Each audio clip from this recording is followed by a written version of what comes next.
Oh, oh, oh, oh, oh, when the sun comes down and the moon comes out. Ding, ding, ding, ding, ding, ding, ding, ding, ding, ding, ding, ding. I'll turn into a teenage goo-goo mug. Ding, ding, ding, ding, ding, ding, ding, ding. Yeah, I cruise through the city and I roam the streets. Ding, ding, ding, ding, ding, ding, ding, ding, ding, ding, ding.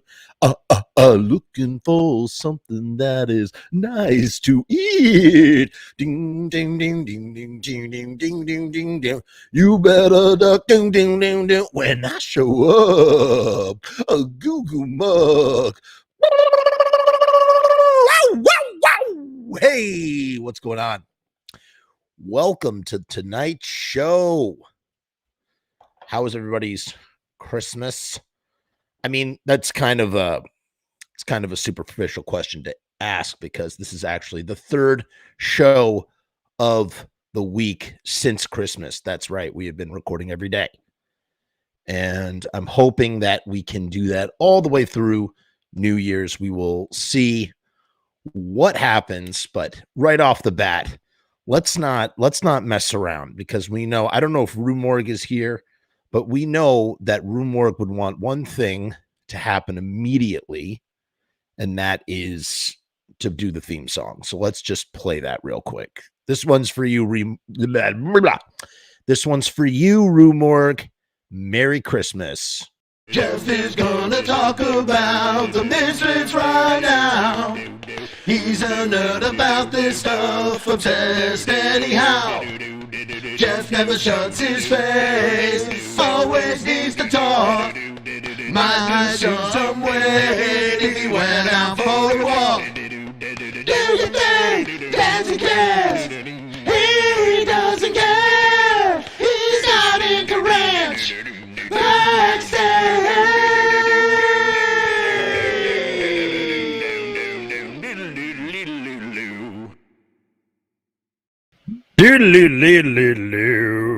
What's going on, Grime X, aka Wes? How you doing? There's the man himself, Rue Morgue. What's going on?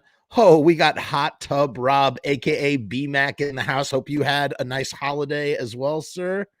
He says, woohoo, let's do this, Jeffro. Jeffro, haven't heard that in a long time. Yeah.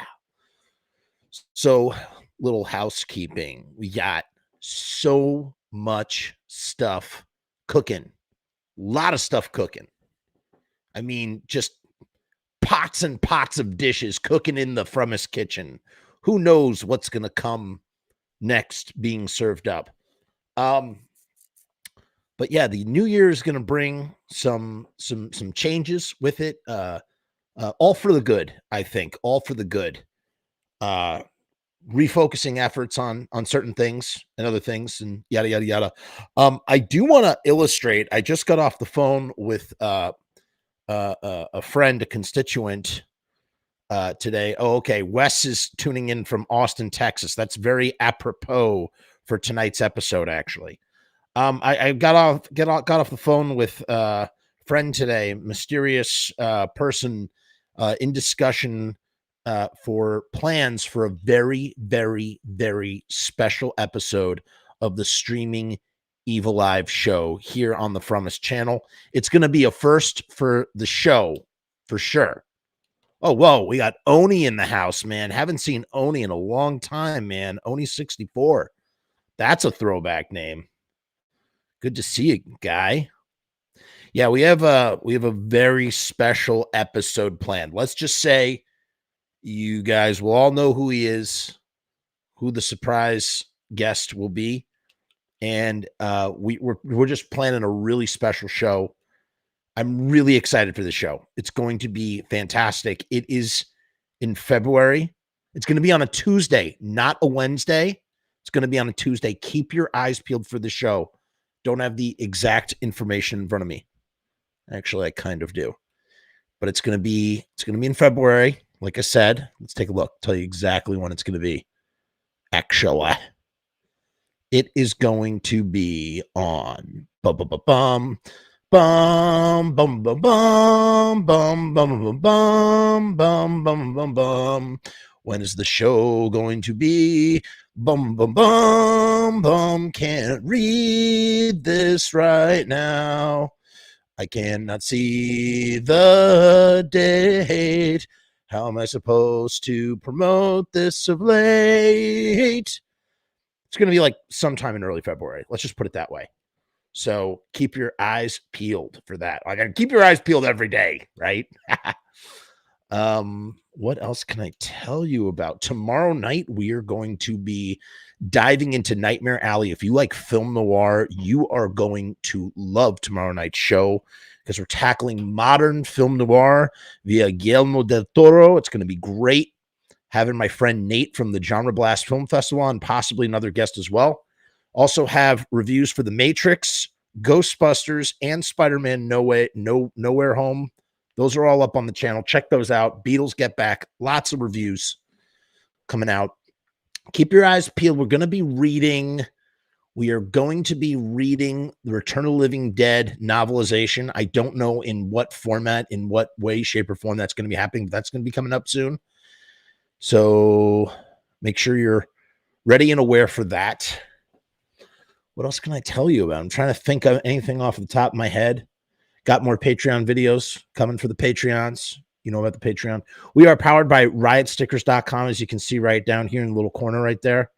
Oh, that never works out. Boom, right there. Can you see it? Can you see it? Riotstickers.com. Riot Stickers. We are the bomb. We'll be talking about that a little bit later in the episode as well. Sounds like I'm stalling, right? Yeah, I'm kind of am a little bit. What do you guys all got planned for New Year's? It's once again, it's a COVID winter, right? We, everybody I know is sick with Omicron. I wishing everybody who is sick with Omicron to get better, get well, stay safe, take care of yourself. And yeah, so that's not been fun. We're trying to figure out what we're going to do for New Year's Eve. Well, we actually kind of know. The plan is we're going to do a bonfire. We have a fire pit in the backyard. I had a tree stump that I was pickaxing this tree stump like nonstop, just going to work on this guy, with this tree stump, just taking it apart.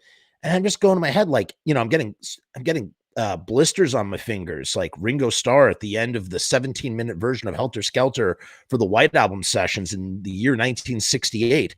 And I'm thinking in my head, my God, like this is just ridiculous. I could, you know what I should do? I should just burn this stump out. And so that was the plan. I had dug around the root system underneath, and we poured some gasoline on that sucker and let it burn, and it turned into a fire pit. And we've enjoyed many wonderful bonfires, Sam Hain bonfires, of course, as well. But there's something really nice about doing like a New Year's Eve bonfire. It's a very cleansing thing to bring oneself into the new year. So we will be doing that. DLW in the comments saying Doyle has muscles inside muscles inside muscles, chiseled as F after all these years. Anatomy at its finest. It's true. That's right. Bonfires burning bright. Exactly. Oni says that they plan to do bonfire, pizza, wine, movies playing in the background. Pretty much my plans. It's wonderful, man. That's the way to do it. Evening, Amy. How are you? Amy, by the way, we are planning on doing this Ghouls Night Out female-led episode. It's still kind of in the works, but you should totally join us since you're here so often. We're going to be taking a look at female perspectives in terms of being fans of this sort of stuff. If you want to join us, please feel free. Just want to keep you posted about that.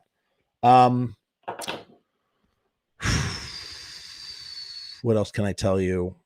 I mean, that goes the same for any sort of non-male perspective on the Misfits. That's what we want, non-male, underlining that. So if you do not identify as male, or if you are a woman or whatever your situation might be, whatever flavor you are, and you want to be on the show, we'd love to have you. It'd be really great, truly. Grimax says, headed to the West Texas Chihuahuan Desert and celebrating New Year's Eve in Tarlingua, Texas with bonfires, of course. A lot of bonfires. A lot of bonfires, man. That's cool. Really, really cool stuff. All right. Let's just launch into this sucker. So, we've done Doyle episodes before. That's nothing new. However, it's very, and we've heard Doyle a little bit in early Misfit interviews, but generally speaking, the guy who's always leading an interview pre 95 is going to be Glenn Danzig. He's always the main dude on the mic. Jerry can be heard a whole bunch in the recordings and the archival recordings that we have, but it's always Glenn who is out front. You very seldom, sometimes you'll get Googie, occasionally Robo will utter a word, that sort of thing. But it's just Jerry. It's just Glenn who's always front and center, and then Jerry. And this is a rare instance where Doyle is actually conducting an interview, or not, I shouldn't say conducting an interview. He is being interviewed, but this isn't Doyle in the aughts when he's like, no, yes, I don't know, shrug shoulder. This is Doyle. This is baby Doyle. Okay. This is 18-year-old baby face Doyle. Here's DLW in the comments talking about Doyle's chiseled Adonis body, but like, this is when he was still a baby. He was so young. He was so young at that time, man. When you think about Doyle today, he's like really evolved. All the Misfits are kind of like Pokemon, right? They're like, there's different versions of Pokemon. You have like the basic Pokemon, and then you have like the most advanced version of Pokemon. Like, look at Jerry at the beginning of the Misfits with like his blue hair, and then like he gets spikier and spikier, and his Devilock changes, it gets longer, and then he gets the red sleeveless leather jacket, with the red lapel, and then that sort of changes, and then there's the 90s, and then like around like 2013, Jerry evolves into his final form with that like leather sort of leather sort of thing. He's like, Jerry's like in his final Pokemon form, and Doyle the same thing. Doyle hasn't changed much except that he's gotten more muscular and big and like gargantuan in that kind of way. So he's also kind of evolved into his final Pokemon form, and Glenn evolved into his final Pokemon form probably in like the comparing Misfits to Pokemon. Sorry. We've compared the Misfits to a lot of things. We've never done Pokemon before. New Year's resolution: more Danzig, more books, more work than FD's My Spirit, more of this channel. Awesome, dude. More books is a good thing too, especially Amy. I saw that you joined the Patreon, and thank you so much for your support. And I have been meaning to do some catch up on Patreon. I will be in touch. So thank you very much. Truly, it's awesome. I really appreciate the support. Truly, it's radical. 30 years will change it. It sure will. Yes, Doyle is a vegan monster. Yes, Punkymon. Oh my God. All right, who knows how to do NFTs? Let's make Misfits Punkymon NFTs. Copyright that right now. We've copyrighted that right now. That is us. Danzig fully evolved around 98. Yeah, something like that. Something like that for sure. I love that. Punkymon. Exactly. Punkymon. But my point is this is like Doyle in his baby Pokemon original form, and he's doing this interview, and it comes out in a fanzine. As we know, we've talked about zines on this podcast. We read from zines all the time. Zines are like it's the media, it's the news media of yes, Misfits NFTs. Their lawyers called. They want your skull. I don't even think the Misfits would know what an NFT is yet. You know what I mean? They need someone to tell them what an NFT is. What? Who's doing what? Glenn's head hits the roof. He's like, what? Who's making money off my image? That kind of thing. But I'm surprised. You would imagine like Jerry and John Cafiero would have figured out how to crack that nut, something like that. In any case, these would be Misfits inspired Punkymon. That's what we would do. That's how we would sort of riff it. Yeah, Team Doyle is kind, when you listen to interviews with people, like all the people that I've interviewed for like that documentary project, they all talk about like, Doyle is this big, hulking, gargantuan guy with big, thick arms and blah, blah, blah, blah, blah, blah. And like, then you look at pictures of him, and he does kind of look like he's like a boy. He's definitely strong. He's definitely muscular. But I feel like people sort of like wrap their minds around the overall image of how they look now and like sort of forget that like if you really were to compare pictures of Doyle now versus Doyle back then, there probably would be a big difference on some level. But in any case, going back to the thing, zines are the media for punk back in the day. A local scene pops up, Texas, Ohio, Detroit area, California, whatever, you get a zine. There's zines, they pop up with it, and they're sort of documenting and reviewing and cataloging the scene as it's happening. They are fascinating, important documents, relics, really, that allow us who are not around for it to sort of dive in and explore. We're doing a Concord Clementine Polar Seltzer tonight. This stuff is crack, man. I love it. Oh, is that nice? Hits the back of the throat. It's really great. So this is from something called Cretin Bull, and that's documenting I think it's the overall Texas punk scene, or it is the Austin punk scene. I'm not sure. One of the two, not quite sure. But this interview took place on January 29th, 1983, at the Ritz, which was a venue, not just a venue in New York, the Ritz, which turned into Webster Hall, by the way, which I've been to Webster Hall quite a few times, but I've never been to the original Ritz.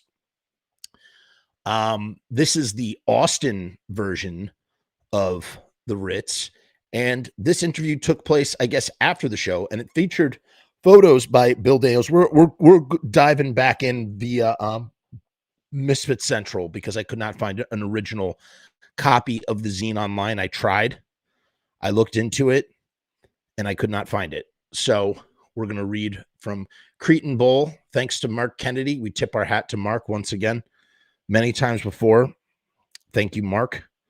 Let's share a little streamy stream. Here it is. Boom. Bada boom, bada boom, bada boom. The Texas punk bands were insane. That's my understanding. What is Doyle's stance on guitar solos? Johnny Ramone hated them with a passion, as everyone knows. I don't know, man, because I think Doyle does do guitar solos in his music now. But when he was in the Misfits, he never really did them, right? Unless it was like, I don't even know. That's right. Goat Boy Pockets, Seltzer Water Gang, Goat Boy Pockets. Great YouTube screen name handle. By the way, if this is your first time joining us, please make sure you're subscribed to the channel.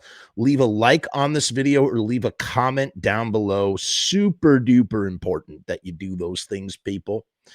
This is from Cretin Bull, February 1983. Where's the band at this time? The band has jettisoned Googie. Googie is not in the band anymore for whatever reason, whether it's they fired Googie or Googie walked away, whatever. And now they have Robo. Robo has entered the band in 82, late 82. He was in Black Flag and he got stuck over in England. The band goes over to England. They get stuck over in England. They recruit Chuck Biscuits. Robo comes back. He moves in with Glenn. He joins the band. They record Earth AD, as we've talked about many times in the past. And this is them road tripping through Texas. The Misfits at the Ritz. And I believe this interview is conducted by a guy named Jake 2000. That's important. We want to make sure we credit the author. The Misfits at the Ritz. Like a tidal wave of white noise, the Misfits overwhelmed the throngs of anti-punk humanity Saturday night, January 29th at the Ritz. Anti-punk humanity, what does that mean? The evening started out with the Droogs doing an unusually hot set, because normally they do a very cold set, right? They left the stage, however, on a seemingly angry note. The Offenders took over next with JJ in prime form. His uncontrollable animalism and maniacal mongoose. I love this writer. I love Jake 2000's writing. Maniacal mongoose energy. That is the best name for a band ever. Maniacal mongoose energy. Love that. I have to find a way to fold that into conversation, like casually though. Like if I'm at like a party, I'm never at parties, but if I was at a party and I was just talking, I'd be like, yeah, so, my toddler daughter, she ran into the street and I ran out after her with my maniacal mongoose energy and caught up to her. Or it's like, oh yeah, I was painting the side of my house because the paint is old and I was just, brushing that paintbrush with my maniacal mongoose energy. I just feel like you could just subtly say it and it would just be hilarious and nobody nobody would ever be none the wiser. Nobody would ever be none the wiser. All right. Anyway, let's get back to this.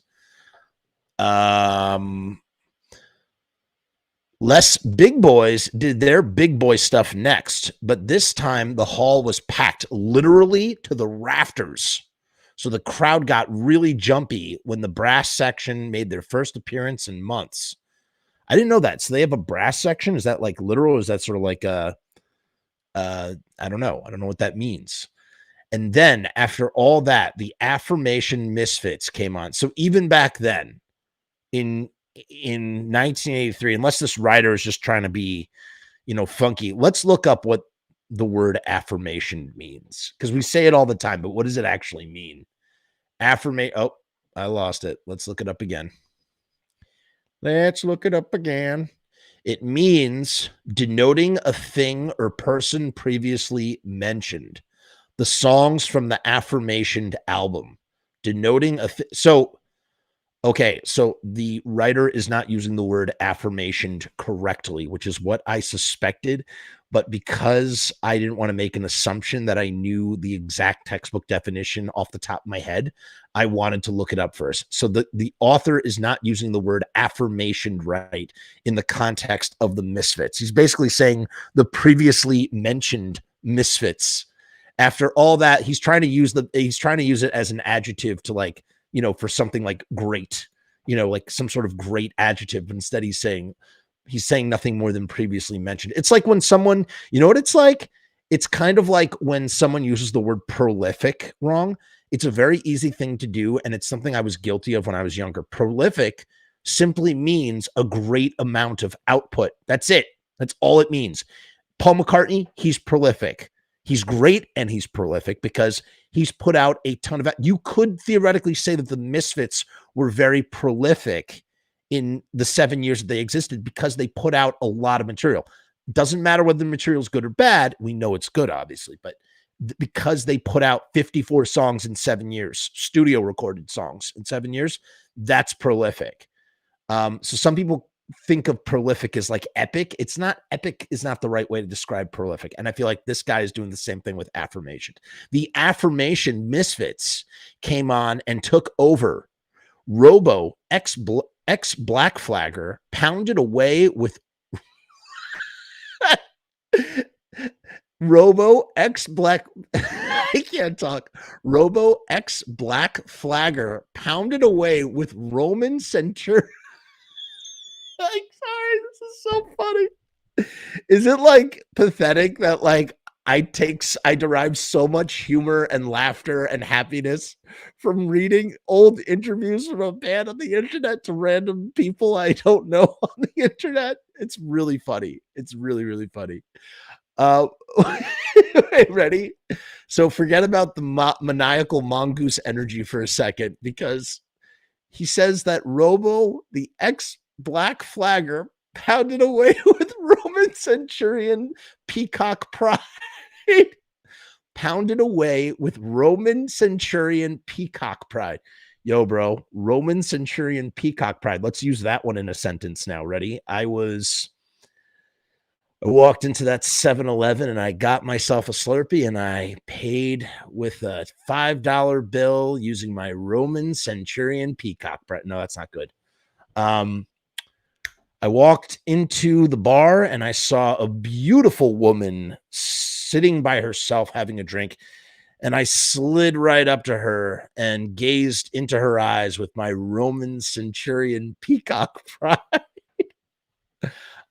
That's hilarious. That is really, really hilarious. I love that. I love that so much.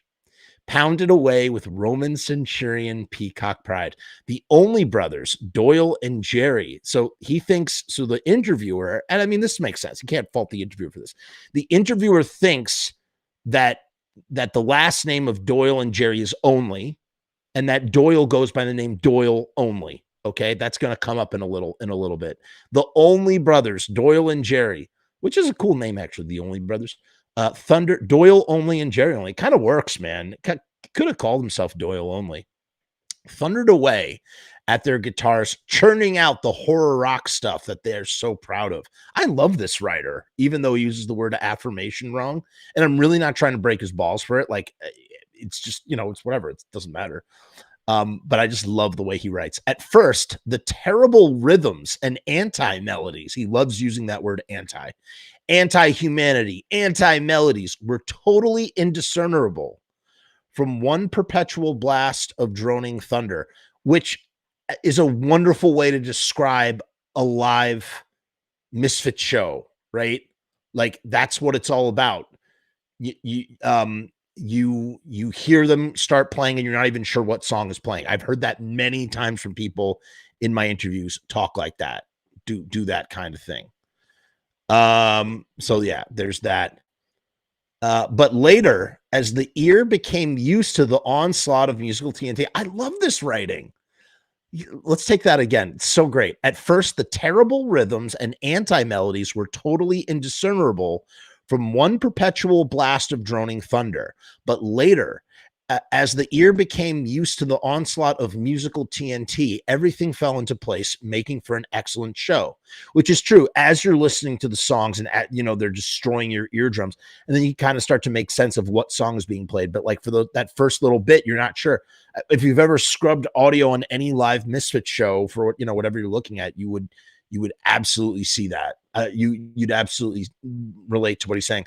The Misfits performed an extra long set with enough energy for 7 bands. That's a cool sentence, man. It was the extra long, an extra long set with enough energy for 7 bands. It was the first time we've seen the Ritz in operation for a while. I hope we get to see more of it soon. I hope we get to see the Misfits soon too. Talk to the bassist, Doyle only, after the show. Check it out. So he thinks Doyle is the bassist and he calls him Doyle only. That's classic, man. So maybe he thinks it's the bassist because the last name is only. He knows only is the bassist has the last name only. I don't know. Who knows? Let's go to the comments before we dive into the interview here, because I see a lot of comments have come. Whoa. Let's go back up. Misfit Central is insane. I hope the FBI has backups of that page. It must be protected at all costs. Great work. It's been up and running for over 25 years, right? Yes, it's been up and running for a long time. I believe Remy Stein is the current arbiter of Misfit Central. He keeps it safe. And you don't need backups because it's on the Wayback Machine. So there's always a copy of Misfit Central. Although I believe our beloved forum board was wiped forever. So all of those terrible things that were written over the years have been wiped clean from the internet, at least for now. Oni64 says, I remember visiting Misfit Central in the mid-2000s when I was in high school. Still looks the same, and I like it. By the way, if you did visit Misfit Central, look on my page, look on my YouTube channel for a video. It's like a troll fight from Misfit Central, and it was a video. It was sort of like a remake or like a a restoration of a video that I did in 2009. And you'll see a very, very young, skinny Jeff that hasn't gotten super old and like pudgy and out of shape. I think I'm 24 years old there.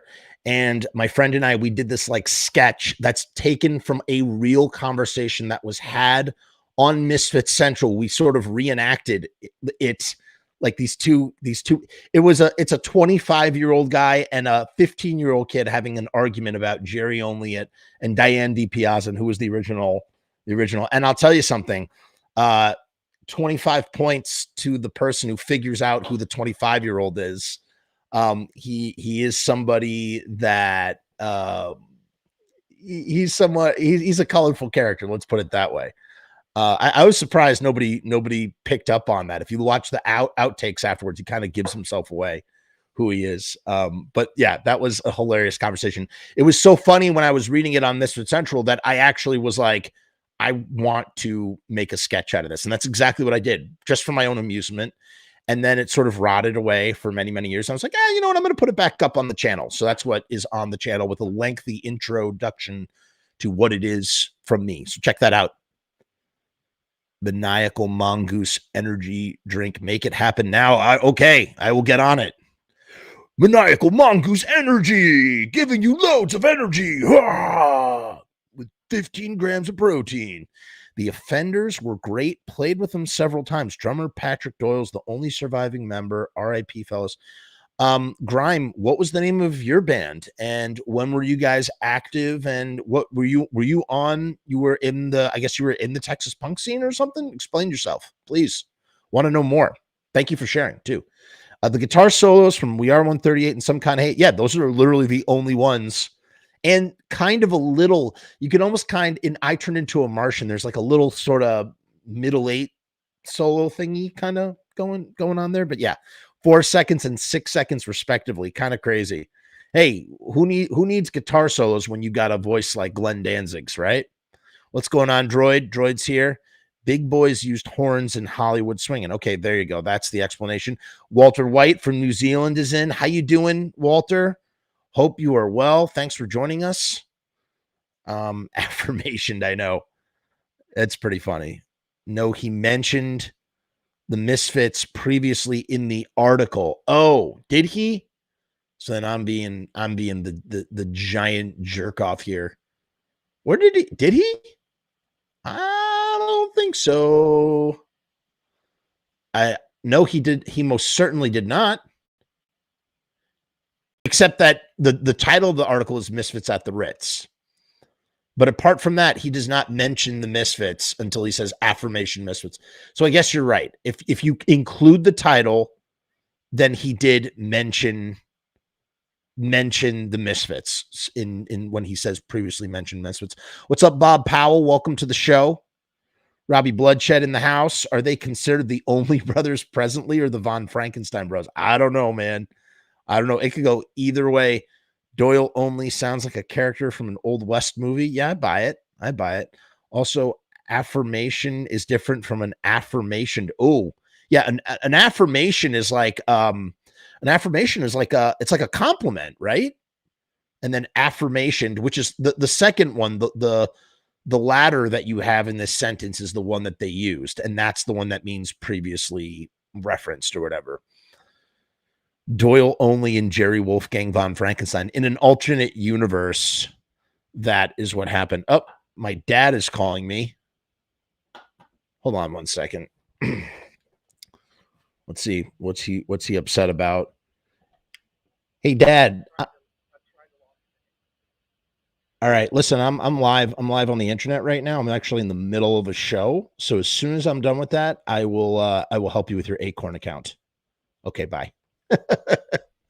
My parents love British TV. They love it. We all share the same Roku account, and it's under my name. And they have Acorn TV under my account, so I'm trying. They don't know how to get in. Gotta help them with that. You guys totally need to know that information too, right? I just thought my dad was going to be mad, be like, "Well, what's going on?" thought it'd be funny. I'm saying he typed affirmation, but meant affirmation. No, he typed the second. This is really a boring conversation, but yeah, no, he did not. He used the correct spelling of affirmation. Not to pick at this stuff semantically, but that is the place. Raphael says, I have a feeling that deep in the web, there's lots of rare, never seen before Misfit stuff. Like, what do you mean? Explain. I would love to find it for us so we can pour over it. Love that. Raimi, haven't seen him in forever. The last time you saw Raimi, I think, was on my show, right? When was the last time you saw him before that? Raimi just became a cop, by the way. Congratulations to Raimi. Rimestein, he's been very busy. Maybe this guy is actually interviewing Jerry and thinks it's Doyle. Yeah, that's probably what it is, or something like that. But he uses the name Doyle, which is funny. It's just clumsy is what it is. But he's a great writer. So Misfit Central was the spot in the 90s and in the aughts, man. The Misfit Central reenactment was fucking amazing. I'm glad you think so. Oh, I just used the F word. First line, he mentions them. Yes, he does. He does. At the, oh, crap. You're right. Okay. After Fatal Crash is correct. I am incorrect. It's not just in the title. I missed it. Like a tidal wave of noise, the Misfits. So that's why he's saying affirmation. I am wrong, and you are right, sir. I tip my hat. Thank you. Thank you very much. Papa Frumus. Whoa, what a name. Papa Frumus, Jody Ramone. What's going on? I really should have my dad on a show. You guys would laugh so hard. My dad is hilarious.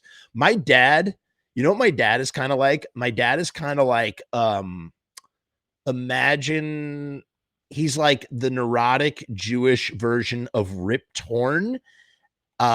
Remember Freddie got fingered, the Tom Green movie from the year 2000. My dad is like Tom Green's dad in that movie, Rip Torn, combined with Homer Simpson via neurotic New York Jew. So my dad's kind of like a bag of at least that's my impression of him. He's so funny. My dad is hilarious. I'm trying to think of a funny dad story. Can your next beef episode be you and your father talking about the Beatles versus Zeppelin? Did I tell you? Wait, Robbie, did I tell you what happened with my dad in the basement with the Beatles and Led Zeppelin? If Robbie confirms that I've told him this story, I will tell you all a really funny, embarrassing story about what happened with me and my dad. Because I will totally tell you this story, and it's friggin' hilarious. Bob and Hot Tub Rob in the house. Yeah, baby. We got Bob in the house and Hot Tub Rob in the house. That's awesome. These dudes are best friends. They went to go see Danzig in Vegas together. Danzig singing no, not in Vegas. And I always confuse Elvis Vegas. I played. Okay, so Grimax is telling us that he played guitar for an Austin punk and roll band, the Bulimics, for over 20 years. Oh, cool. The Offenders reformed a few times in the late 90s and early 2000s for show. And you are West Texas. Gotcha. That's really cool, man. I will. That name sounds kind of familiar. I will definitely look into it. I'll definitely check it out. Beef episode idea: favorite meat cuts of every musician in Danzig, both past and present. Boy, David has some weird ideas. I thought I had weird ideas, but DLW. Such a silly argument. No, I don't think Fatal. I don't think you were trying to be a jerk at all. And I love that we had this back and forth over semantic nonsense. It was semantic nonsense. And you are correct that do not think you're trying to be a jerk at all. And glad to have you here. Yeah. Okay. I did tell Robbie the story. So here's what I'm going to do.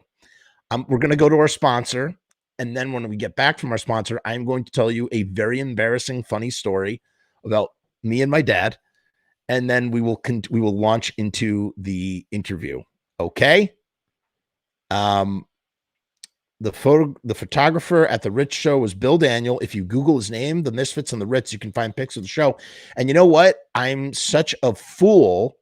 I should have just done that in the first place, because I ended up using a picture from Santa Monica Civic Center in '83, but it was from a different show. So I'm the fool. You're on Junk Records. The 45s are out there. That's awesome. 45s are great. They're very sticky. 45s can be incredibly sticky. Did you know that? Do you know what else is sticky? You know what else sticks to stuff? Stickers. Are you in need of stickers? You can get your stickers at riotstickers.com. The From Us channel is actually powered by Riot Stickers. And as you can see right over here, that's riotstickers.com. That's who powers this channel. And if we're running a special promotion with Sharpie Riot and his company, riotstickers.com.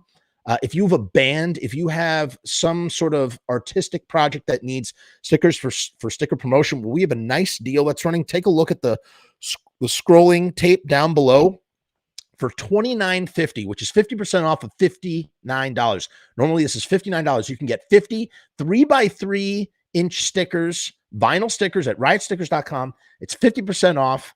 Use the promo code from us. So normally it's $59, but you're going to get it for $29.50 if you use the promo code from us. You can find the link down in the description of this video. Check it out, riotstickers.com. A lot of us have used Riot Stickers in the past.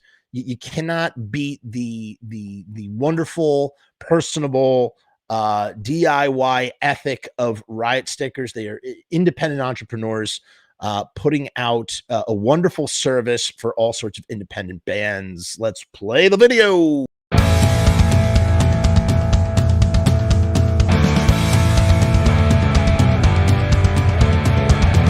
We make stickers, banners, and buttons too. Posters and promo cards. There's nothing we can't print for you. From stage backdrops to bass drum heads. We can print on shirts. We can print on hats. We can print on pants. Cheap prices and high quality. Quick turnaround times and free shipping. We also offer free artwork support. Great customer service and so much more. RiotStickers.com. Riot Stickers, we are the bomb. RiotStickers.com. Riot Stickers, we are the bomb. RiotStickers.com. Riot Stickers, we are the bomb. RiotStickers.com. Riot Stickers, we are the bomb. All right. So here's the story. And Robbie, I don't remember. I'm trying to remember the particulars of how it began. I don't remember how it began. I just remember what eventually occurred. So here's the story. When I used to live in my parents' house with my wife and my two children and my grandmother and my mom. So it was my mom, my dad, my grandmother, my wife, my son, and my daughter all in the same house. And we lived there before we moved into this house that we're in now. This is my house that I own. And I used to have an office down in the basement. In the basement, it's like an office space, kind of. My dad used to work out of the basement before he retired. And so he has his desk over to one side, and I put my desk on the other side. And we shared an office space. And that's where I conducted all my business and all sorts of jazz, whatever. A lot of video editing I was doing and projects and things and freelancing and yada, yada, yada. And our desks were in this sort of position where my desk is facing one direction and his desk would face the other direction, right? So we're kind of our faces could sort of, we can sort of see each other across the way. And I don't remember. Okay, so maybe Robbie remembers how I told him the story. I'm trying to remember how it started, but basically, I think I was playing music. Oh, you know what it was? I think maybe what it was is he had the TV on. I either wanted to listen to music, or I didn't want to listen to whatever the hell he was listening to. He likes to listen to news and stuff down in the basement, which is where he probably just called me from just now. That very same basement.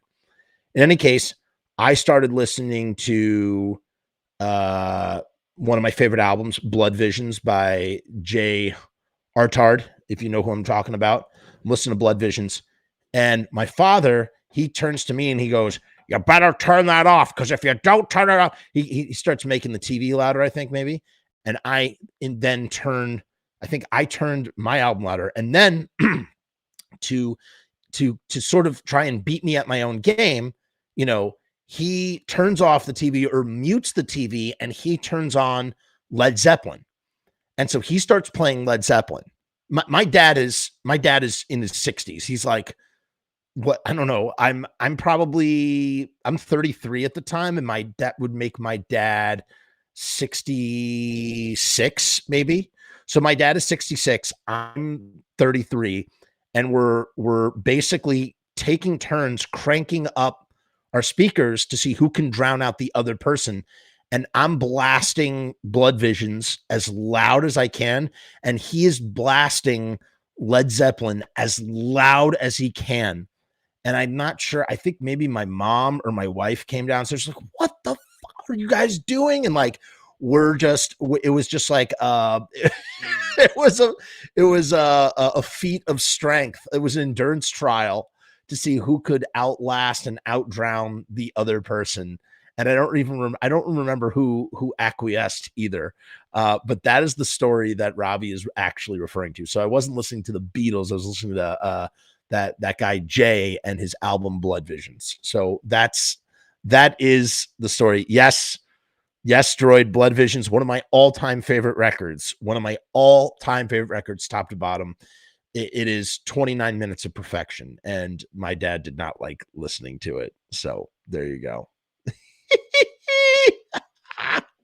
All right, let's launch into this thing. Oh my God. Here I thought this was going to be an hour-long episode, and we've somehow managed to take up 46 minutes before even reading the interview. It's not a long interview though, so that helps. Let's dive in here, people. Okay, so Bull is how Daniel 2000? No, it's Jake 2000 is calling himself Bull, and Doyle only is Doyle. Talk to bassist Doyle only after the show. Check it out. Bull, how do you like playing in places like Texas? Doyle says tonight was great. And I mean, like, it's a lot of one-note answers from Doyle. Bull says, I hear that. You met in a gymnasium. Is that true? Well, wait, what? He says, Bull says, how do you like playing in places like Texas? Doyle says, tonight was great. Bull says, I hear that. Y'all met in a gym. Is that in a gymnasium? Is that true? I guess he's talking about the Misfits met in a gymnasium. And Doyle's like confused. He's like, well, and then Bull says, we want to know how much you can bench press. Do you bench? Doyle says, no. And then Bull says, I thought for sure, ... And Doyle says, no. The last time we went on tour, the police down in New Orleans stole all our weights. We had weights in our truck. They stole that and our cameras. Ouch. So in the aftermath of the grave robbing incident, Doyle tells us that the police down in New Orleans stole all the weights and their cameras. That's terrible. So they lost all their photos, man. That stinks. Bull, tell us what happened in the cemetery in New Orleans. Are you planning to go to the graveyard here? Doyle says, no, we're not doing that anymore. General laughter. It cost us $300. So bail cost them $300. We made $300 playing in New Orleans, and we had to give it to the cops. We got good publicity out of it, but F that, you know. So the publicity he's referring to is there's a newspaper clipping. We've seen it. We've all seen that newspaper clipping. Maybe we'll read it on the channel at some point. But yeah. Oh, I just got a great idea. More on that later. Bull says, how did you run in with Robo? Doyle says, well, we were just in the market for a drummer. We were on tour 2 years ago, and our other drummer, Googie, he said that we was going to split the band. He didn't get along with Glenn so well. They didn't hit it off. So he said that after this tour, he was going to leave. We just put out an APB for somebody, and Robo called and said, hey, it's Robo. I mean, it's so surreal to hear from Doyle at this age talking. Like, I don't know. You just don't imagine Doyle like being able to talk because you just never hear from him. You know, it's just like weird to hear that, like his thoughts coming out. I don't know. Wow. I've never read this before, so this is fresh. I'm reading this as you guys are hearing it, so that's pretty cool. Grim says, Mike from I Hate God was one of the locals that took them to the cemetery. I know this, and I was supposed to interview Mike from I Hate God at St. Vitus about, God, it was 2018 maybe. He was doing a tour with the Cro-Mags, and man, we were texting back and forth, and it just never friggin' happened. Really, really upsetting. But there is a way to sort of maybe make that happen, but more on that later. I'm just realizing now as I'm thinking here. I do too much thinking out loud, I should say. So that's interesting though. He says we were on a tour. He says, Googie, he said that we was going to split the band. I don't know what that means, but he didn't get along with Glenn so well. They didn't hit it off. So he said after this tour, he was going to leave. We just put out an APB. Robo called and said, hey, it's Robo. Bull asks, when y'all meet the big boys? I should read this with a southern drawl, right? When y'all meet the big boys? Doyle says, the first time I met them was when we played the Allin last time in Houston. Bull says, y'all seem to hit it off pretty well. Doyle says, oh yeah, they're all great. Pretty much everybody that. You know how it is in the scene. Black Flag, everybody. We're friends with everybody except the dead Kennedys. We hate them. I wonder why. Let's see. Well, oh, thank goodness. Bull asks, why is that? And Doyle says, they're a bunch of a-holes. Jello's a jerk. And we're going to find out why that is specifically right now. Bull, what do you say to people who what do you say to people who say you're imitating Kiss and stuff like that? Oh, how is he going to answer this one? Doyle says, well, that just shows the state of their knowledge of music. And Doyle, we were talking last night about how Doyle is a Kiss fan and whatnot. But at 18, he didn't like being compared in that kind of way, right? Oh, what's up? We got Runner's Dial 0 in the house. He says, Jello jerk. Big boys from Texas. Haha. Okay, so how do you find Slash? So that's weird. So he's asking, how do you find Slash? Like, what do you like them? What do you think of Slash? Doyle says Slash does nothing. Remember, Slash is a record label that puts out Walk Among Us, right? They're a useless record company. Anybody who deals with Slash is out of their effing mind. We came to them with a tape, the album cover. We gave them the whole thing in a package deal. We just brought it right down, put it on their desk, and all they had to do was have it made. They didn't have to do effing nothing. And, they come up and tell us, hey, you guys owe us money. We owe you money? What the F are you talking about? We almost tore up their office on them and stuff. So that's interesting. So sometime after Walk Among Us comes out, whether they're in the Slash office, I did not know this. This is very interesting. How do you find Slash, meaning Slash the record label? Slash does nothing. They're a useless record company. Anyone who deals with Slash is out of their mind. We came to them with the tape. That's true. So they had already had a version of Walk Among Us ready to go, the Plan 9 version of Walk Among Us, which has a different track listing, different versions of recordings, a version of Devil's Whorehouse that's different from any other version of that song. Has American Nightmare on it, which, by the way, I think I agree. Someone said this once. The thing that makes Walk Among Us not a perfect album is the fact that it's lacking American Nightmare instead of Mommy Can I Go Out and Kill Tonight live version. Like, we don't need that live version. Give us American Nightmare instead, and I think that it's flawless. You know what I'm saying? Jello is a jerk. Sounds like a Ramones title. That's right. Oh, all right, we got to write it right now. Jello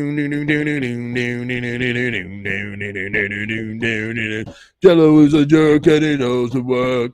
Jello. Doesn't sound like Ramones. That sounds like doo-wop. How would the Ramones sing it? Hey, oh, let's go. Jello is a jerk now. Jello is a jerk. I can't do a good Joey Ramone at this moment. Jello is a jerk and Jello is a jerk when he goes to work. I can't do it. But it would be like, Jello is a jerk. Jello is a jerk. Jello is a jerk that goes to work. He works down as a store clerk. Jello is a jerk. Jello is a jerk. Jello is a jerk that likes to work. He goes down to the store. I don't know. We could think of lyrics. Let's write some lyrics for Jello is a jerk. Someone get on that immediately. I don't have it in me tonight. I'm sorry. Tried my best. I tried my best. The dancing maiden. Hello. Jello is as awesome as a fart in an elevator. My name is Jello Biafra. Let's go down to the opera. Have to love it when you ask and get a real answer. Jello is a jerk. Judy is a punk. Jello is a jerk. He goes to work. He works down as a stupid clerk. He picks his boogers and he eats his nose. No, he picks his nose. He picks his nose and he eats his boogers. I don't know. We're going to have to write it. Who the hell's idea was closing the album with Brain Eaters instead of American Nightmare? Right? It's so true, man. Jello Kami took my mommy away. He took it away. Jello is a neat guy. No, Jello is a jerk. I'm going to make a song out of that. Jello is a jerk. Jello is a jerk. Jello is a jerk. He goes to work. We'll figure it out. Let's not waste any more time. We will figure it out. This is fascinating, though. This is fascinating. So, they had, like I said, they had a finished version of Plan 9 Walk Among Us ready to go. And then they get a deal from Slash. Slash is they get put on the Ruby imprint from Slash, right? You have Slash Magazine, you have Slash Records. Christy from the Flesh Eaters helps Glenn to remix the album because they don't like the mix. They change up the track listing. They put different versions of the songs on, and Walk Among Us comes out. And they have, the Misfits have really done all the work. All Slash does is put it out. What does that mean? They press it up. And yet they're going to the Misfits saying, you owe us money when they have sold that very quickly as of today, like as of now. We talked about this previously. In a previous episode. It's a shame, like, just to sift through all the episodes and find the parts where we talk about all this stuff and then consolidate it into its own episode. That's what we really should do. But they make so much money on Walk Among Us. It's their best-selling record of all the records on that roster. The one that has sold the most is Walk Among Us, and the Misfits still don't own it to this day. Caroline's not in possession of it, and the Misfits don't own it. That's why it's not on the box set at all. I agree. The alternative Walk Among Us album is really good. It's really sort of captures your imagination. And yes, I know that they did put out a vinyl of it. They did. They did indeed. That the version of 20 Eyes on it is superior. It's been a while since I've listened. It's been a while since I've listened to both versions, so I can't comment on that. Mordecai Gray, what's up? Welcome to the show. I missed my poster. Subway Walk Among Us. That's cool. All right, let's get back to this. So that's interesting. So they were in the office and they claim that they almost tore up the office and, trash the office and whatnot. And, they come up and tell us, hey, you guys owe us money. We owe you money. What the F are you talking about? We almost tore up their office on them and stuff. Bull asks, I noticed you got some bad press in California for a little mishap or something. Care to comment? Notice the skillful manner in which Jake 2000 avoided actually naming any of the unpleasant details. And we all know what that situation is. He's asking Doyle to, I don't think I've ever seen Doyle answer a question about this incident. This is the only time that it's ever been answered. This is Doyle commenting on bashing a kid over the head with a guitar in San Francisco, which is why he was saying that Jello was a jerk earlier. And we were trying to write the song, Jello is a jerk. Jello is a jerk, but this is 18-year-old Doyle talking about what he did when he was 17 years old or 16 years old, 16 or 17 years old. And that story has evolved into a myth. I mean, it's like a mythology. It's like a legend. It's like a legend now, right? Like it was grisly and crazy. And yes, Jello Biafra was there, and that there was a mob that went after the Misfits, and beer cans are being thrown at the band. The band heckles the crowd. It goes back and forth. Fights break out, and it basically crescendos in Doyle either banging or corralling, depending on who you talk to, a kid, a 14-year-old kid, supposedly over the head, cracking him in the skull, blood everywhere. Everybody goes quiet. People have told me that Doyle was very upset after it happened, specifically that right after it happened, like when they're like up in the dressing room. Doyle says, well, we don't take ish like a lot of people take ish. Wow. Bull asks, what happened? Doyle says, we were up there busting our butts for the crowd, and they start target practice with beer cans, people throwing full cans of beer at you. Eventually it came to a point where we said, yeah, F you, and we handled it. I mean, that's an approximation of what happened for sure. And then all of a sudden, Bill note, the tape ran out strategically, but Doyle apologized for what happened. So what he's saying is Doyle felt sorry about, I guess, what happened in San Francisco. Like he felt bad about it. And again, his reaction after that show, again, from what I was told, and I was told by a firsthand source, but I can't say that I know because I wasn't there. And, I just want to put that out there. I'm not saying that this is fact. Allegedly, Doyle was incredibly upset of what happened. It was a violent situation. And, just kind of like a culmination of a lot of things just sort of exploding, right? Beer cans, heckling, people going crazy, fights breaking out, and kid gets hit in the head with a guitar. And there are all sorts of, we've talked about some more of the mythology.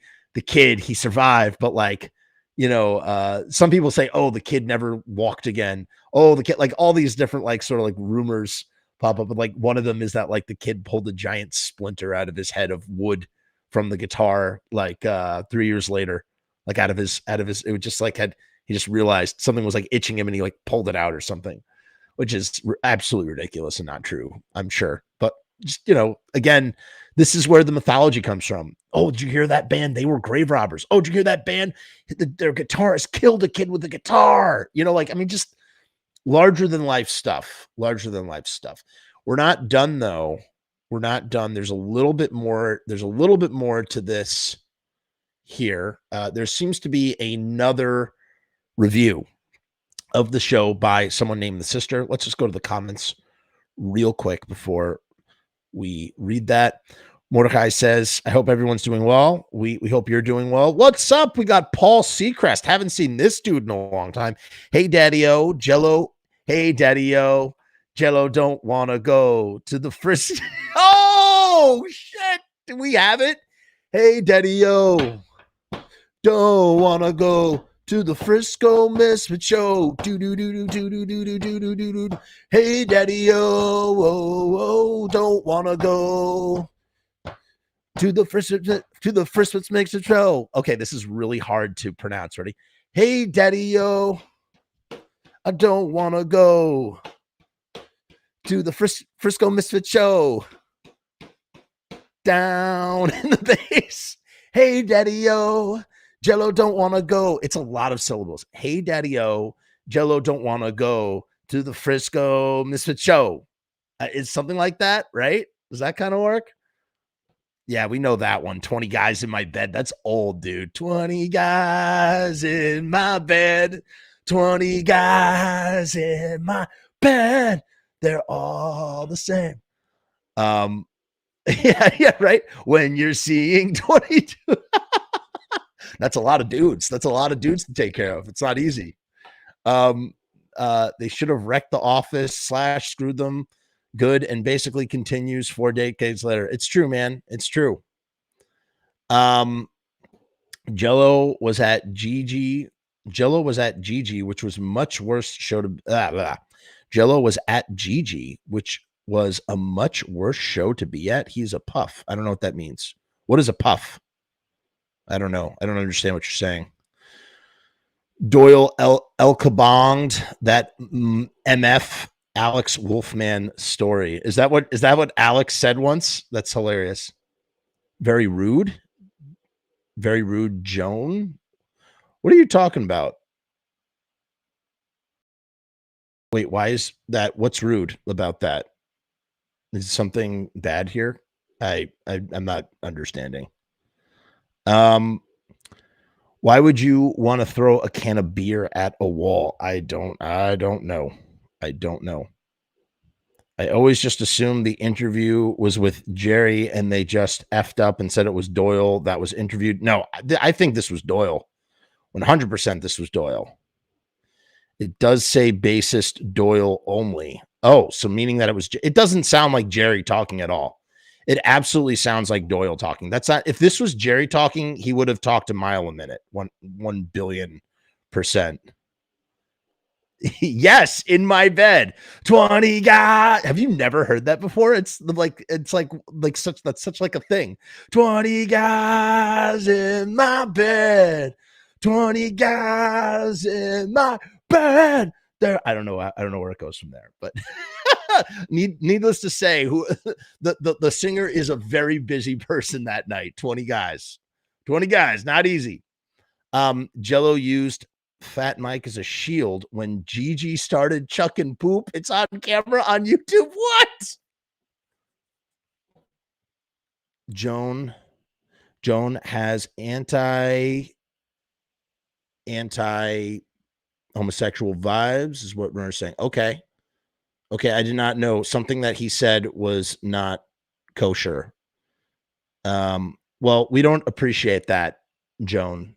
Truly, we don't. And whatever, if more of that stuff happens, we'll just have one of the mods deal with it, because we are friendly with everybody here and we don't want to use any sort of language that makes anybody feel bad. Truly, that's the truth. So please just try to mind your manners and not say offensive things.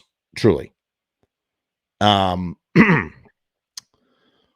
says, what up, Jeff? Back from the dead when my soul died, at least. Where have you been? Where have you been, Paul? I hope you're okay. I hope everything's okay in your life. We got Crazy White Boy from Baltimore. He's soft. He's just throwing. Yeah, we'll just. I didn't say anything later. Yeah, that's great. Don't let the door hit you on the way out. Bye. Peace. We don't tolerate you know what stuff here. We don't tolerate anti-LGBTQ nonsense here. Okay. Would have been awesome if there was a 12 Hits from Hell version of American Nightmare. I mean, there is one, right? American Nightmare is on 12 Hits from Hell. Yeah, it's on 12 Hits from Hell. I don't think it's any different though. Yeah. It never ends. Of course it never ends.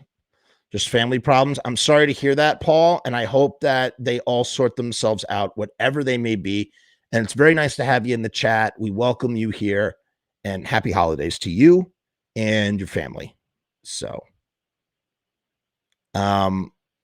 okay, is that the word? The word is PUFF is the nasty word. I did not know that. I'm not familiar with that. I guess I can kind of figure out now that it's how it's pejorative. No, it isn't. American Nightmare was only recorded in 81. Yes, that's the only. So but it's not a different. It's not a different version. All right, I don't want to have a conversation about hurtful words or pejorative words. If it makes other people uncomfortable, like, let's just not deal with that. I just don't even want to have that conversation. Just drop it, man. If it makes people uncomfortable, don't say it. This is a positive place where people happily discuss stuff. We do make fun of people that either deserve it or we rib them in good fun, but we don't use pejorative language here. Okay? Bottom line. The songs on 12 Hits from Hell were all recorded in 80. Huh.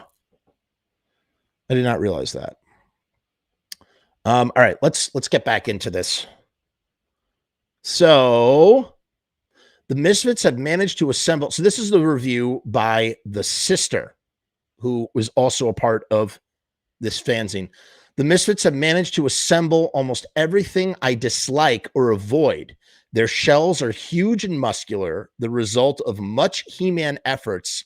Their rude leather and spikes lavishly expensive. Their live shows deafen the ears for about 30 hours. Their daddy flies them home after every weekend. They even beat up a kid in his feeble attempt to empathize with the band. Are they referring to the kid in San Francisco? However, despite all these bad points against bad eggs, the Misfits are still fun to watch. How about that? They transmit so much energy that you can't help but enjoy their shows, assuming you weren't part of the mass exodus who fled with pained eardrums.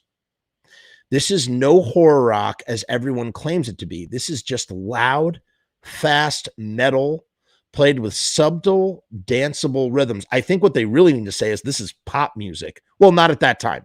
In 83, it was not pop music. It was a wall of noise. But, you know, it's yeah, I don't know. Kind of crazy. So it is horror rock. I think the sister is wrong here.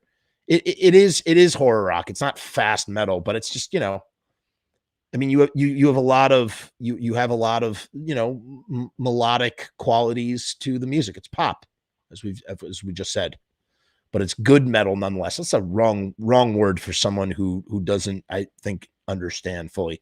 But I do like their sort of, I do like this description above, and then like saying, despite all these things that I don't like, I still enjoyed the show because I can't help myself.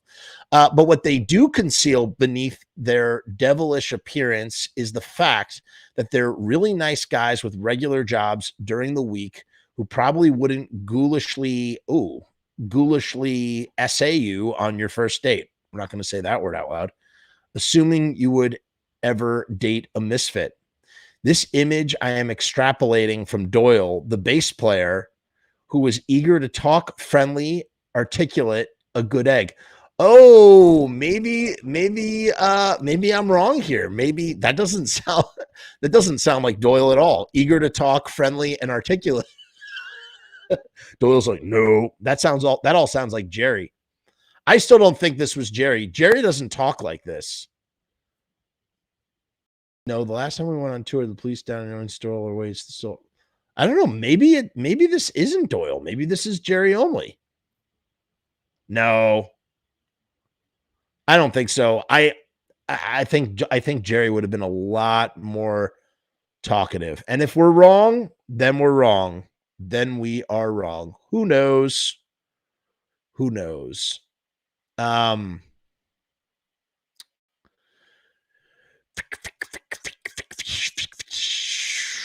We bombarded him after the show with questions, all asked at random, hardly allowing him to answer. So it's a little jumbled and not much elaborated on. Cretin Bull, again, exceeds the limits of journalism by the sister. Yeah, so I don't know. I guess it's a kind of a toss-up. Maybe the whole twist of this episode is that it's not even a Doyle interview. It's actually Jerry only.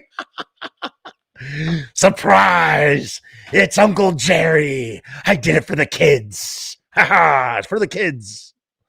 That's really friggin' funny. So maybe it is. Maybe we totally messed that up. Lord Stanhope says 12 Hits from Hell is still the best Misfits album.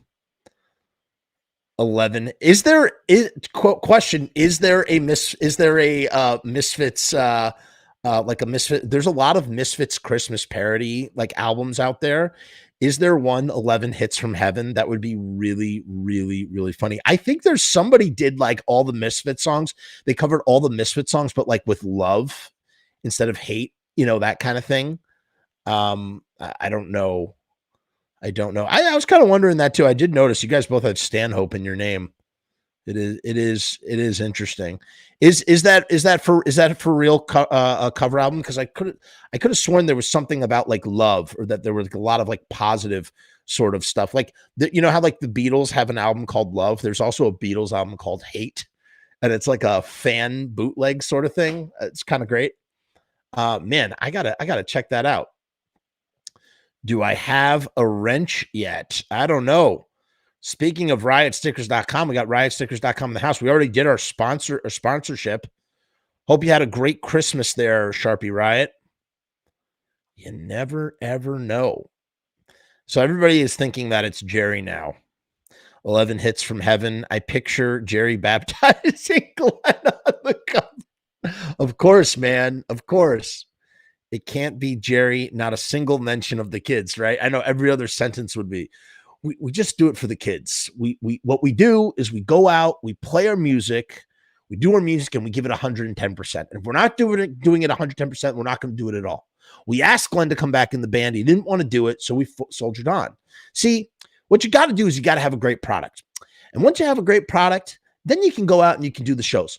Then after you do the shows, you go back in the studio, you record more songs, and you do it for the kids. You do it for the kids. Jody Ramone says it's missing a few. It's for the kids to be Uncle Jerry. Oh man, if people got that, if it wasn't such an in joke on this channel, I would swear I would print up shirts that say it's for the kids or for the kids. But I just feel like it's too much of an inside joke for anybody to really understand. By the way, if you are just joining us for the first time, or if you are enjoying this stream, please take a moment to subscribe to this channel, like this video, or leave a comment. These things are very helpful with the YouTube algorithm gods. So please do us that favor, like the channel, leave a comment, and most of all, subscribe. We need you to subscribe. Yeah, I don't think it's Doyle, man. I mean, I don't think it's Jerry, but it is very talkative for Doyle. I think it's I don't think so. Yes, right? It was an M. Night Shyamalan twist. That's exactly what it was, man. Robbie has a wrench. I don't know what you're talking about, this wrench stuff. Static Age is the best. No one can convince me otherwise. It is great. Yes, it's here on YouTube. Somebody covered the songs, but they sang Christmas lyrics, and that's 11 hits from heaven. I'm going to listen to that as soon as I get off the stream. Robbie has a wrench. Kind of sounds like a Ramones title too. Yes, I like it.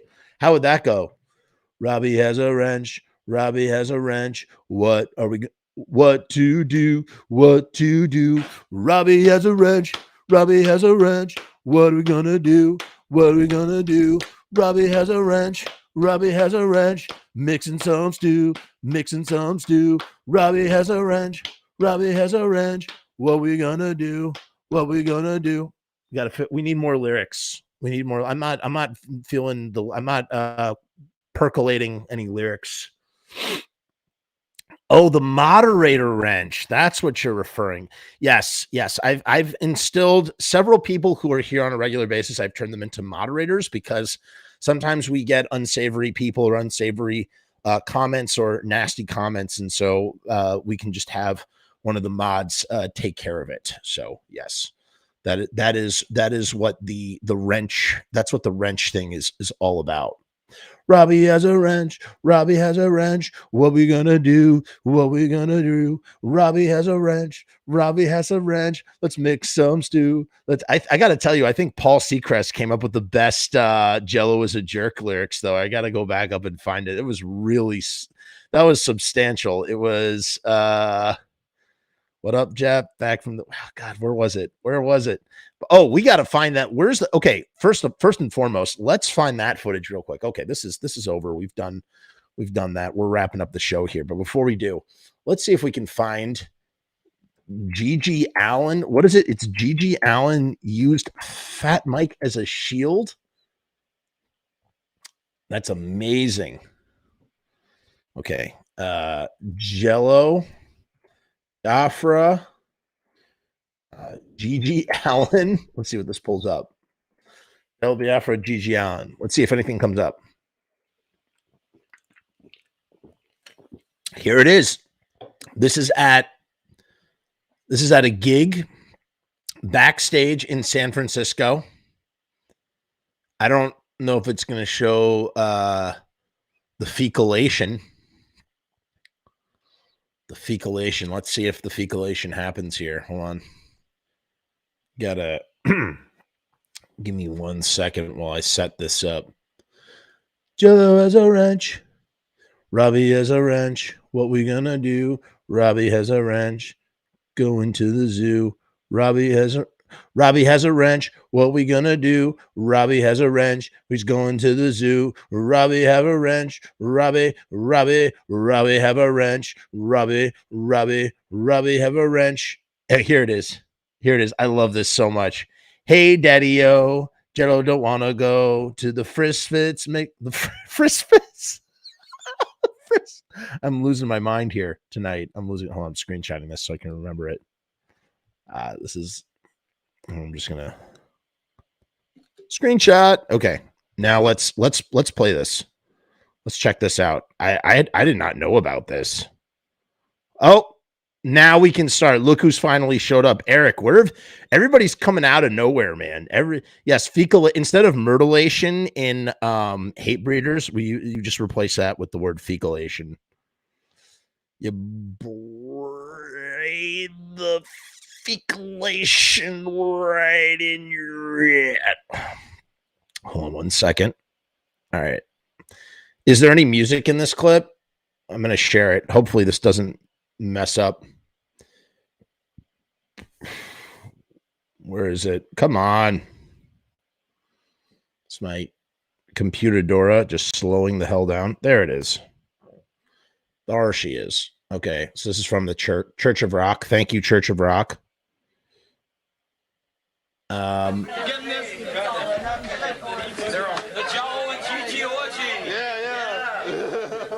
Jello and Gigi orgy. Jello is disgusted. Do you want to relive that shot? Yeah, do it again. One more time in the video. Get your hands off this time. Oh, come on. Never. We can't do this. We can only dream. What a dream, too. Get down on your knees. Oh, my God. Nothing happens. What is he doing? Oh. Well, that was very uneventful. Nothing happened.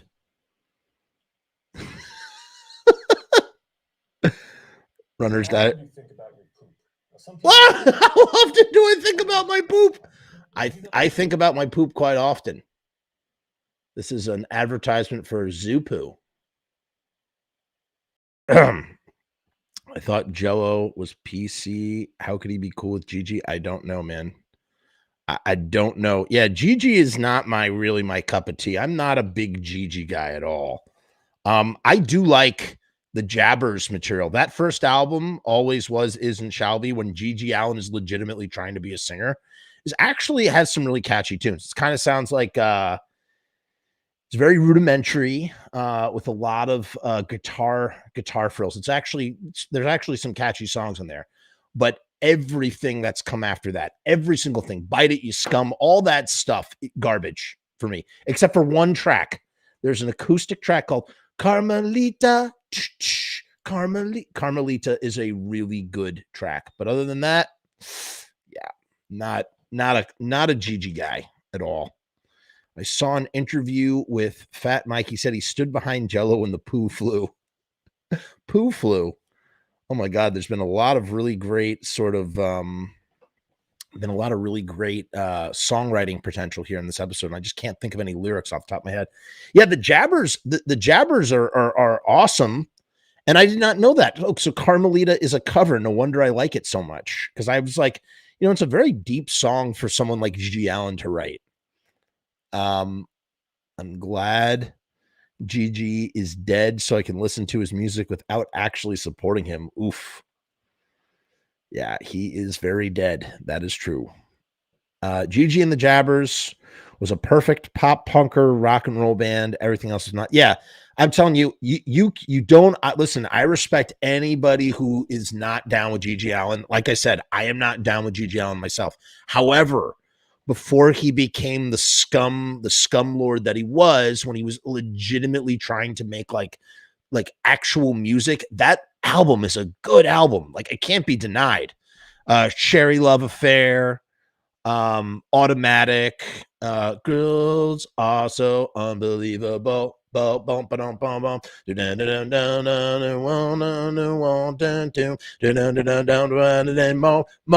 boom, boom, boom. And talk about an album that is just so fast. I think there's another song, Automatic. Everything you do is the same, same, over and over. It's like a game. Think you're Miss High Society. Wowee. The F and all the a-holes that you meet. Wowee. Yeah, that is a great song. Big fan of that song. And of course it has Don't Talk to Me, which is, I guess, considered to be a G.G. Allin classic. But it's kind of like, for me, it's not, oh, I'm so bored of it. I'm just so sick of the human race. I'm so bored to death. I'm so sick of school. Just so sick of that golden rule. That is a great track too. So if you listen to Always Was, Is, and Shall Be, that you can't go wrong with that album. It's a very quick album. That album is very 2007 for me. That was like kind of the soundtrack of my 2007. One of the soundtracks. I don't think I've ever heard that one, When I Die. Gigi was also a fan of Roky Erickson. Droid says we opened for the Murder Junkies a couple years back. They were surprisingly super tight. I had a blast. Tell me, did Dino Sex shove a bunch of drumsticks up his butt? He's really into doing that. I saw it in a documentary. And then he likes to give them out to fans. So fans have poo-covered drumsticks in their hands, which is definitely a very memorable souvenir to take home with you. But yeah, that guy Dino, he's a weird looking dude. An odd duck, to say the least. What else? What else do we have here? I remember. Sorry, hold on. We'll get to that in a second. We opened for them. I will say this. I am not a fan of Merle, Allin, at all. I really, really do not like Merle. I don't like the music that the new Murder Junkies write either. I'm not a fan. Not a fan of that stuff. They have some just some lame songs. I'm sure it was fun to play with them live. Fine. Don't want to take that away from you. But yeah, not a fan of those guys. On the command bowel movement, the on-command bowel movement always impressed me. He made shit, sand shit, and most importantly, threw said shit at loyal fans. Yeah, but he couldn't, it wasn't on command. He used laxatives, dude. I mean, like, yeah, like it's out there. It's definitely crazy, but like, he just, I don't know. I personally think it's kind of like the lowest common denominator, like Iggy Pop.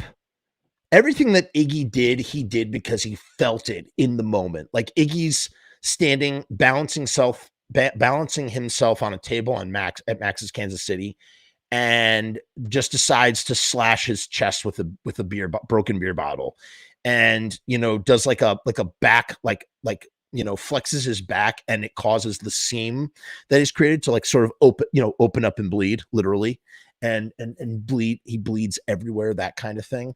And then like everything that G.G. Allin does, he's doing it. It's all calculated. What it feels like everything that Gigi does is calculated, while a guy like Iggy Pop, like, he's so in the moment, he's so possessed by the spirit of rock and roll that the things he does are just a byproduct of his possession. And Gigi Allen's like, just, it's just like a shock. It's just all shock. It's just all like, his music is not very good. I don't think the music is very good. I don't think he's a very good songwriter, apart from the jabber stuff. I really want to separate that. Jabbers, phenomenal. Everything else, nothing.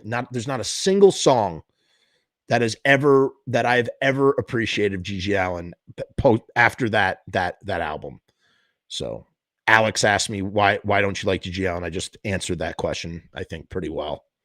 And I didn't just say he sucks. I didn't just say I don't like him. I gave very legitimate reasons. Like I said, I just think he's calculating. I think it's all like just sort of lowest common denominator, low hanging fruit that he does. There's nothing like, it's like his personality is that he's shocking. Like Iggy Pop's personality is not that he's shocking at all. The shock stuff is all a byproduct of who he is.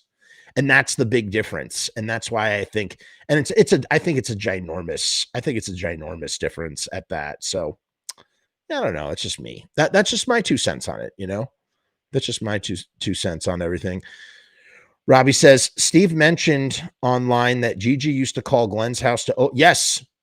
That there almost could have been some GG Allin, Sam Hain shows. That it would have been the Jabbers era. Yeah, that would have been insane. I didn't know he was doing the Jabbers as late as 84. Huh. I mean, that would have been trippy. I mean, GG Allin did like do rehearsals with him and Dee Dee Ramone were going to be in a band at one time. Could you imagine Dee Dee Ramone and GG Allin? Dee Dee and Gigi? It's perfect, right? Here we go. Grim actually saw Gigi twice in Austin, and it was something else. What do you remember? What do you remember from that show? Out of curiosity, I mean, just like anything particularly notable or crazy. There are songs of his that I like where he says. There are songs of his that I like where he says things I'm absolutely not okay with. Interesting. Alex thinks that he's super awesome. You are absolutely entitled to your opinion if you think he's super awesome. I don't agree with you, but you know, it's not I don't know, not my cup of tea. GG opening for Glenn. Fecal matter from one band, horse blood from the other. Not a pretty sight. Yep. You got the poop and the blood down. You just need the jism and you're all set. Merle looks stupid with his stupid hat and stupid mustache. I agree, man. I exactly. That's exactly right. I just think I don't like he has like a long, he basically had like a Hitler stash that he like, it like grew it into like a dreadlock. He wrote some song called, I don't know. I'm not a fan of Merle at all. You got to mention the hair metal era of Gigi. Live Fast, Die Fast. Yeah, dude. That is a trip. And there's video of him like that. Cavity Club, cops took Gigi away in an ambulance, pepper spray everywhere. Yikes. Yikes indeed. Die When You Die is a good song. Actually, I think that's not I've heard that song. It's okay. It's okay. It doesn't hold a candle to Always Is, Was, and Shall Be, though. That's the real stuff. I remember Marilyn Manson breaking a beer bottle. This is who's saying this? Don't piss off raccoons.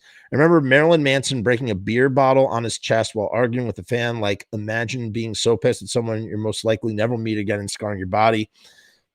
Except that like Iggy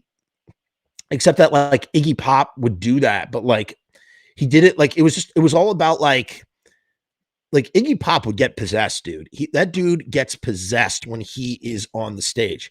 And while I never saw it back then, I've seen Iggy Pop live 3 times, and I've seen him. He loses his mind. He legitimately loses his mind in what he's doing. He gets possessed by the music, and I just feel like it's not. I just feel like that's just not the same. All these guys are just pale imitations, you know. Cavity Club had to have been 91, 92. I remember hearing about the show, wasn't there, but people still talk about it. Isn't that interesting how that happens? Shows are so legendary and mythological that there's people are still talking about them, you know. I can't keep up with these comments, you guys. We haven't had one of these shows where we can't keep up with the comments in a long time. John of Doom agrees. Silly, stupid songs. I just picture Iggy Pop rubbing Jif peanut butter all over his stomach and arms while contorting his body like the girl. I mean, that's kind of what he does. That video supposedly was Stiv Bators who handed him that peanut butter. Who knows if that's actually true? Stiv Bators from the Dead Boys. Dee Dee was in the Murder Junkies for a short time while sober. Yeah. Okay. So I didn't know it was the Murder Junkies, but I knew that Dee Dee and Gigi were playing together at some point, and he was just not into it. Okay. True story. If you go on my IMDb, I am actually credited as Dee Dee Allin. I acted in a short film, and my character's name was Dee Dee Allin, and you will find that on my imdb.com page. So Jody Ramone here says Dee Dee Allin featuring Gigi Ramone. Dee Dee Allin, indeed. Runners Dial Zero says, without Gigi Allin, there would be no AC. I'm not even going to say those two words together because I will just demonetize my my video 100% on where. Come on, where will we be without those bands? I don't think there is a band I have more contempt for than the AC band that you have just mentioned here. I have even more contempt for them than Gigi Allin. I really, really don't like that band. Like a lot. Don't like that band. When we played with them, Eric says when we played with them, I wouldn't even look in their direction. F those guys. Exactly.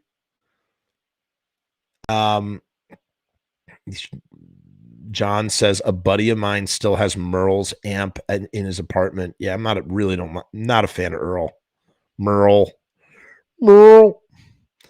Imagine if Glenn had turned to pooping live, his whole career would have tanked. Yeah. Truthfully, Robbie says, I don't find the later GG era amusing. It's sad. A very lonely man riddled with mental illness, exacerbated by drugs. People encouraged this ill man over the edge.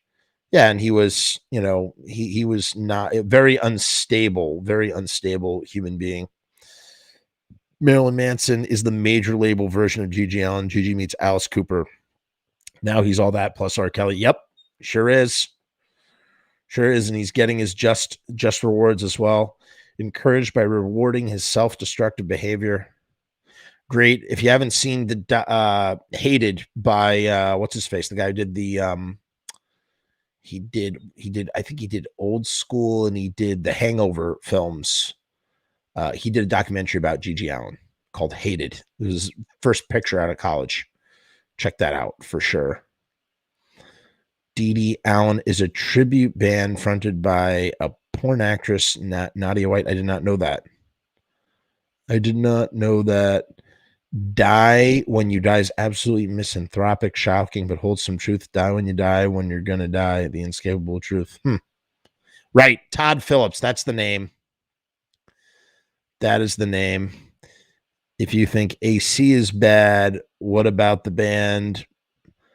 I mean, that name that you just stated it's just shock value. That's not why I don't like AC, though. I don't like AC because I just think their song titles are stupid. I think their song titles are tasteless, stupid, and horrible, and I'm glad that they don't make music anymore. And I'm sorry to hear that you played. Now, that's the name of a band, Whole Shot. I like that. I mean, have a little creativity. Like, don't just call your band AC. At least, if you call your band Whole Shot, that's more imaginative. I like it. I like it. Hangovers. Yeah, he did the Joker too. Todd Phillips. Thank you, everybody. Thank you kindly. Well, this was a fun episode. I did not expect it to evolve into a Gigi Allin episode. How did we even get on the topic of Gigi Allin? I don't know. I don't know how these things happen, but I hope you guys had fun tonight. This is our last episode for the year, by the way. I'll see you guys next year. How about that? Girl, is everything you say to do to me. Don't you play it with me emotionally. Eternally. It's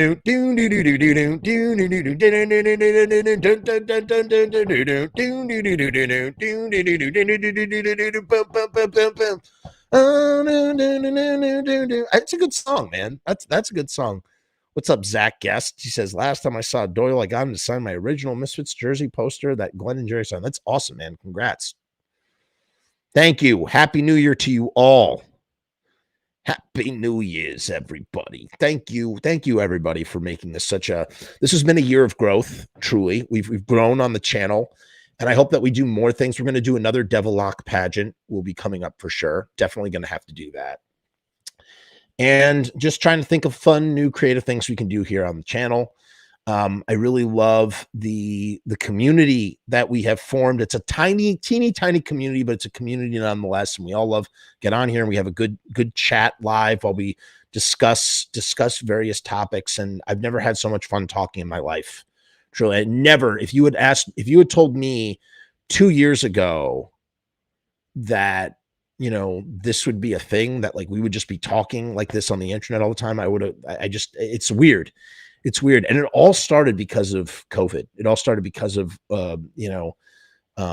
just sort of wanting an outlet.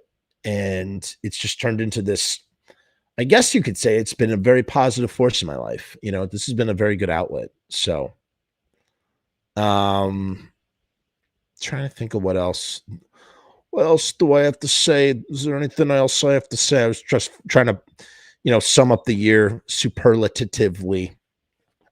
Oh, woo!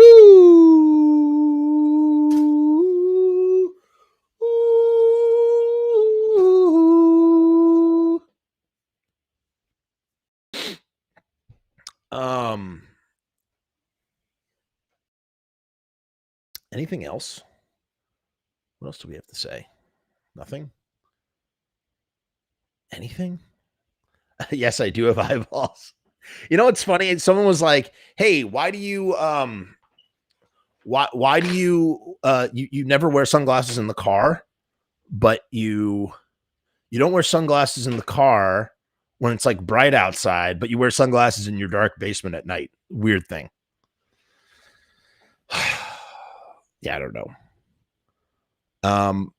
Listen, everybody, I'm gonna play us out with the Patreon song. That's how we do it. Tune in tomorrow night. We're going to be talking some film noir. Like I said, check it out. We're going to be talking about Nightmare Alley. Okay, so check that out. Had a great time.